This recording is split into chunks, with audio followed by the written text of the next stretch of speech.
তো good morning সবাইকে, অনেক অনেক স্বাগত আমার ব্লগটি দেখার জন্য।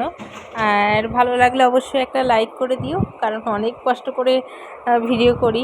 যারা ভিডিও করো তারা অবশ্যই জানবে। আর এখানে আজকে অনেক রকম ভাজা করেছি। ভাবছো কারো জন্মদিন? না না, আজকে ভেবেছি আজকে কাঁকরোল ভাজা, তারপরে একটা শোলা কচু ছিল সেটা ভাজা করলাম, আর করলা ভাজা করলাম, আর রান্না করেছি মাদের জন্য হচ্ছে পাপা বলো তো একটা ঝোল, 5 রকম তরকারি দিয়ে। তারপরে এই যে আমার সোনামাকে নিয়ে একটু বসেছি, আর দেখো বদমাইশি করে যাচ্ছে সমানে। তো ওই রান্নাটা কমপ্লিট করে নিই, তারপরে আবার তোমাদের সাথে দেখা হবে। বাজে 4:30, অনেক কষ্ট করে ঘুম পাড়ালাম। দেখো আমার সোনামাকে এভাবেই পায়ের উপরে ঘুমায়। এবার ছেলেকে ভাত খাইয়ে এসছি, আর দুপুরবেলা না ও ঘুমোয়নি একদমই, এখন 1 ঘন্টার মতো ঘুমিয়েছে। এখন খুব বিরক্তি করছে। আর এই যে আমি সিঁদুর পরিনি কেন জানো? সিঁদুরটা কোথায় যে রেখেছে খুঁজেই পাইনি। তো চলো জামা কাপড় টাপড় তুলে নিই আর ওকে শুয়ে দিই নিচে।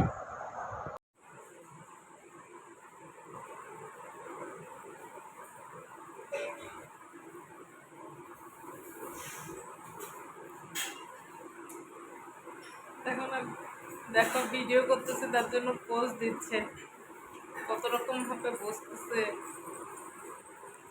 ছেলে পড়ে এসছে, এখন বাজে হচ্ছে 8:10। তো বললাম যে একটু দুধ মুড়ি খেয়ে নাও, ও খাবে না। কি খাবে বলো তো? ডিম খাবে। তো ডিমটা কি করে করে দেবো? এই যে দেখো এখানে নিয়েছি হচ্ছে পেঁয়াজ, টমেটো আর একটু ধনেপাতা কুচি করে নিয়েছি। তো এখন 2টো ডিম দিয়ে সুন্দর করে ডিমের মানে অমলেট করে দেব। তো ডিমের অমলেটটা বেশ ভালোই খায়, সস টস দিয়ে বেশ ভালো লাগে। দেখো ডিম ছিল না, তো 5টা ডিম নিয়ে এসছে। 2টো ভেঙে দিই, 2টো দিয়ে করে দিই, একটু বেশি ভালোই হবে। তোর বাবা যদি আসে, এখানে আধাটা পেঁয়াজ রেখে দিলাম, ওর বাবা যদি আসে, ওর বাবা খেতে চাইলে করে দেবো আবার।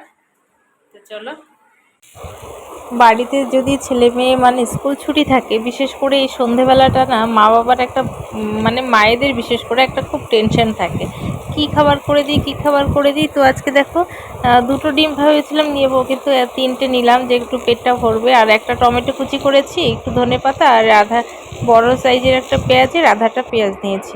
তারপর ডিমের অমলেট করে দিলাম, সস দিয়ে খেয়ে নিল, বেশ পেটটা ভরবে। এখন আমি পড়াতে বসবো। এখন বাজে 10:30। তো ছেলের পড়া হলো 9:30টায়, বসেছি 2-3 পেজ লিখেই ওটা মানে 1 ঘন্টা লেগে গেছে। তো এখন যা খিদে পেয়ে গেছে, আরও ঘুমও পেয়ে গেছে। চলো তাহলে ছেলেকে খাইয়ে নিই, তারপরে মেয়ের খাবার বানাবো, আমরা খাওয়া দাওয়া করবো, তারপরে আমারও ঘুম পেয়ে গেছে।